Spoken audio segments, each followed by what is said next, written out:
Welcome to Dollar Side Hustle, your go-to podcast for all things side hustle. Imagine getting paid, actually be paid, to do something you probably already love doing, reading books. Today, we're doing a deep dive into how that passion reading can turn into a real side income. We're talking about beta reading. Now, for anyone new to this, beta reading basically means you're the first audience for an author. You read their unpublished book, their manuscript, and you give feedback before it goes public. Think of yourself as like a test audience for books. Yeah, exactly. You're giving that crucial first reaction. And the really cool part, authors are often willing to pay for good, insightful feedback. They want fresh eyes, to make sure the story lands right. Absolutely. That outside perspective is invaluable before hitting publish. So the big question for beginners is, where do you actually find these paid gigs? How does that work? Well, the good news is there are online platforms now. They Yeah. basically connect authors looking for readers with people like you who want to read and give feedback. Okay, like a marketplace. Pretty much, yeah. A marketplace for beta reading. You can browse projects, see what authors are looking for, and offer your services. It's a great place to start just to see what's out there. Interesting. So authors might be looking for different kinds of feedback. It's not all the same thing. Oh, definitely not.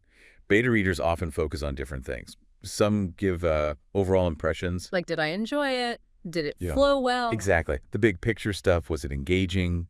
Did the pacing feel right? That's often useful early on. Okay. Then you have readers who take a more targeted approach. They might hunt for plot holes, Yeah. things that don't add up logically. Inconsistencies. Right. Or they'll focus on character development, making sure the characters feel real and their actions make sense. Even world-building consistency. And I guess genre matters too. Huge factor.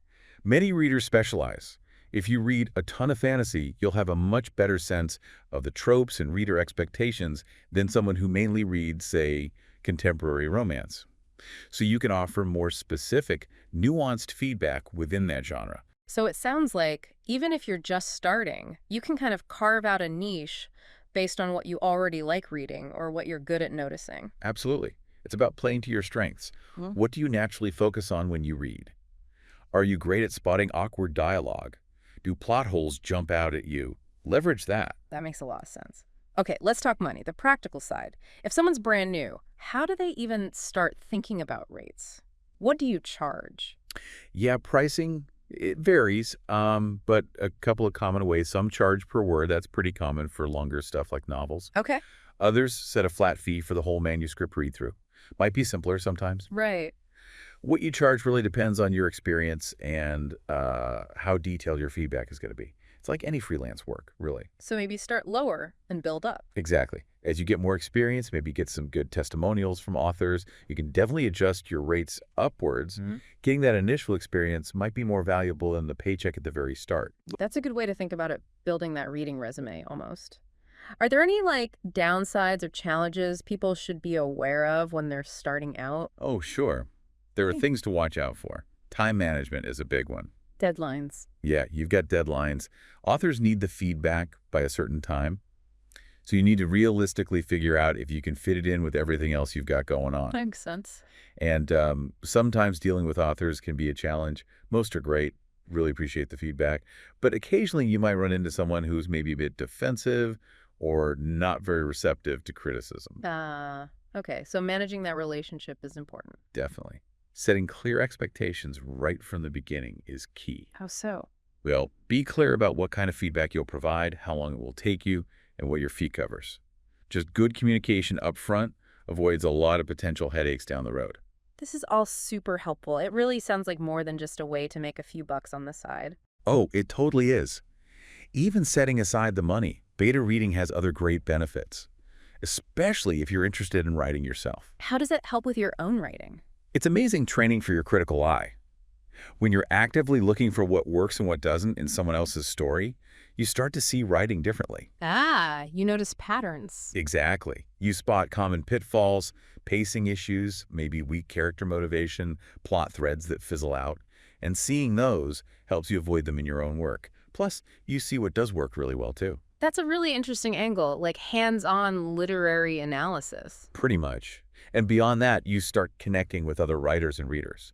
You build a network, which can be really valuable, too. Okay, this sounds pretty compelling, but what if someone listening loves reading, loves thinking about stories, but feels like, I don't know, like they aren't qualified enough to tell an author what to do? That's a common feeling, for sure. But honestly, Yeah. a passion for reading and the ability to think critically about why a story works or doesn't work, that's a fantastic foundation. So you don't need a literature degree. Not at all. Yeah. You can actively build your skills, though. Read books on writing craft. Maybe take an online workshop. Join a critique group. That's great practice for giving and getting feedback. Good ideas. And look, everyone starts somewhere. Maybe offer to read for a friend who writes or someone in your family just to get your feet wet.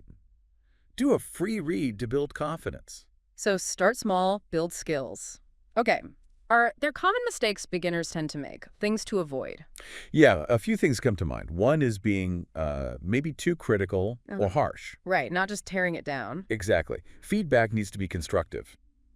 Explain why something isn't working for you as a reader, and if you can, maybe suggest possibilities. Don't just say, this is bad. Helpful criticism. Right. Another mistake is not being clear about your turnaround time.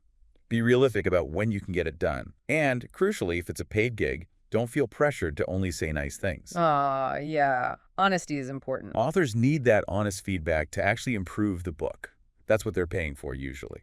That's a super important point. Can we talk a bit more about what makes feedback effective, especially for a newbie? Sure. So often the author will give you some guidelines. They might ask you to focus on specific things. Read those carefully first. Okay.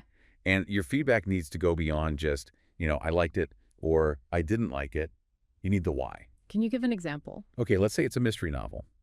And maybe a key clue just vanishes from the story with no explanation. Don't just write, I was confused here. What should you write? Explain why it was confusing. Like, the detective had the locket in Chapter 5, but in Chapter 10 it's gone, and no one mentions it. As a reader, I felt lost and wondered if I'd missed something, or if it wasn't important after all. Maybe you could add a line about where it went. Something like that. Specific and offers a potential thought. Exactly. And try to balance the criticism with positive points, too. Point out what is working already today. Maybe the dialogue is snappy or a particular character feels really vivid. Right, balance is good. And always remember, you're one reader giving your perspective. The author makes the final call on what changes to make or not make. That really clarifies things. Thanks. You mentioned specializing in genres earlier. How does a beginner actually develop that kind of expertise? Well, it often starts naturally with what you already love reading, right? If you're a huge sci-fi fan, you probably already know the genre's conventions, what readers expect. To lean into what you know. Yeah, lean in. Then you can deepen it. Read craft books specifically about writing sci-fi. Maybe find online articles or workshops on that genre. Connect with other sci-fi writers and readers online. Immerse yourself. Pretty much. The more you read and analyze within that genre, the better your feedback will become. But hey, don't be afraid to try reading outside your usual genres too. You might find a new passion. Good point. Okay, practical stuff, again. Are there any specific tools or resources that help when you're actually doing the reading and feedback? Definitely helps to have a system. For notes, I mean. Don't just rely on memory. Like a notebook or a doc. Yeah, whatever works for you. A physical notebook, a Word doc, an app like Evernote, just somewhere to jot down thoughts as you go. Okay. Using track changes in Word or Google Docs is super helpful too. You can make comments right in the manuscript, easy for the author to see. Yeah, track changes are great. Obviously, you need a reliable internet connection for sending files and communicating. And just make sure you have a comfortable reading setup. Seems small, but reading a whole book on a tiny phone screen can be rough. True. Ergonomics matter. And seriously, take breaks. It takes focus to read critically like this. Step away, clear your head, then come back fresh. Avoid burnout. Really solid practical advice. Now, something may be a bit trickier. Ethics. What ethical things should a beginner keep in mind? That's a really important area. A big one is balancing your duty to the author, giving helpful feedback, with your own honest reaction. What if you just don't like the book? Yeah, what do you do then? You have to separate your personal preference from a professional assessment of the craft.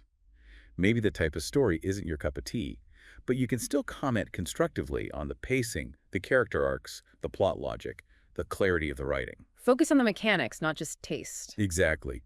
And frame criticism carefully. Instead of saying, I hated this character, you can say something like, I found it hard to connect with this character's motivation in this scene. Or perhaps developing this aspect further could make them more relatable. Diplomacy matters. Absolutely. Keep it professional, keep it respectful, even when the feedback isn't all positive. Your job is to help the author improve the book based on reader experience, not just your personal whims. That distinction is key. Okay, flipping it around for a second. What should a beginner beta reader hope to see from the author to make the process smooth? What makes a good author to work with? Clear communication is number one. An author who clearly explained what kind of feedback they're looking for, what the timeline is, maybe specific questions they have about the manuscript. So clear instructions. Yeah. And providing a bit of context is helpful too. Like, who is the target audience for this book? What's the main genre or theme? That helps you read with the right lens, Gives you context. right? And ideally, an author who is genuinely open to hearing feedback, even the critical stuff, that makes the whole process much more productive and, frankly, more rewarding for the reader too. This has been incredibly thorough. It really paints a full picture. Thinking beyond just the money or even the skill building, what are some of the sort of intangible benefits someone might get from doing this? You know, one of the really nice things is the sense of community. You connect with other readers, other writers, people who are passionate about books, just like you might be. Sharing that passion. Yeah, discussing stories, talking about writing craft, it can be really enriching. And there's also a real sense of purpose, I think. Yeah. You're helping an author shape their story, bring their vision to life. You're part of that creative journey. Being part of making a book better, that does sound fulfilling. It really can be. Okay, final thought then. For anyone listening who's intrigued, maybe thinking, maybe I could do this, but they're still on the fence, what's your parting advice? Honestly. Right. Just give it a try. What have you got to lose, really? You might discover you're actually really good at it, or that you absolutely love it. Dip your toe in the water. Exactly. Start small, maybe offer that free read like we talked about, just to get a feel for it. Build your confidence. You can always decide later if you want to pursue paid gigs more seriously, but you won't know unless you try. Fantastic advice. Thank you so much for this really insightful deep dive into the world of beta reading. For all of you listening, if this sparked your interest, definitely check out the links in the description. We've put together some resources, places to find gigs, tips on pricing, ways to build those skills we talked about. Using those affiliate links really helps support the show, so we appreciate the clicks. And remember, for more side hustle ideas and methods, head over to our website, dollarsidehustle.com. So maybe take a moment and think, how could your love for reading open up a whole new chapter for you in the world of books?